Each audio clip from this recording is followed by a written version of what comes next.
ओडिशा को आसिला बीजेपी सरकार महिला को देला खुशी खबर। एबे अकाउंट को आसिबो 50,000 टंका।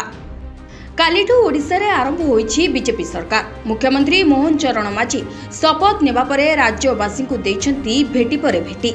प्रथमे श्रीमंदिर चारिद्वार खोली श्रद्धालु को खुशी खबर देइथिबा बेले महिला को मध्य सरप्राइज देइछंती नुआ मुख्यमंत्री। निर्वाचन पूर्वरु बीजेपी सरकार जो संकल्प पत्र लोकमानक सम्मुखरे रखिथिला सेथिरे महिला को बेस गुरुत्व दिया जायतिला।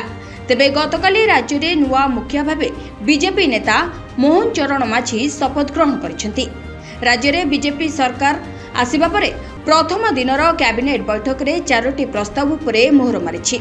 शपथ ग्रहण पर मुख्यमंत्री श्री मोहन चरण माझी लोकसभा भवन रे प्रथम मंत्री परिषद और कैबिनेट बैठक रे अध्यक्षता करी 4टी गुरुत्वपूर्ण प्रस्ताव ग्रहण करिसेंती।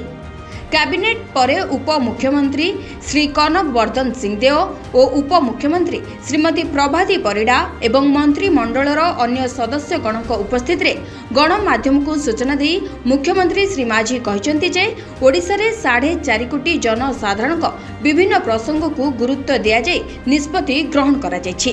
भारतीय जनता पार्टी संकल्प पत्र को ग्रहण करी राज्य कैबिनेट 4टी प्रस्ताव ग्रहण करिसेंती जोंथरे महिला मानकु प्राधान्य दिया जायछि। तेबे এই 4टी प्रस्ताव रे महिला मानकु अधिक सशक्त कराइबा पई एवं सेमानक आर्थिक स्थिति रे उन्नति आनिबा पई सुभद्रा योजना कार्यकारी कराजिबो। एही योजना रे महिला मानकु 50,000 टंकार भाउचर दियाजिबो। आगामी 100 दिन मध्य रे एहार रूपरेख प्रस्तुत करी मार्गदर्शिका बा गाइडलाइन प्रस्तुत करने को संपृक्त विभाग को निर्देश दिया जायछि बोली मुख्यमंत्री कहछन्ती। महिला मानकु गुरुत्व देछि बीजेपी। 2024 ओडिशा रे भारतीय जनता पार्टी सरकार को आसिले महिला मानक पई सुभद्रा योजना आरंभ करिबो बोली जे संकल्प पत्र रे प्रतिश्रुति दैतिला जाहाकू कार्यकारी करिबा पई आदेश दिया जायछि।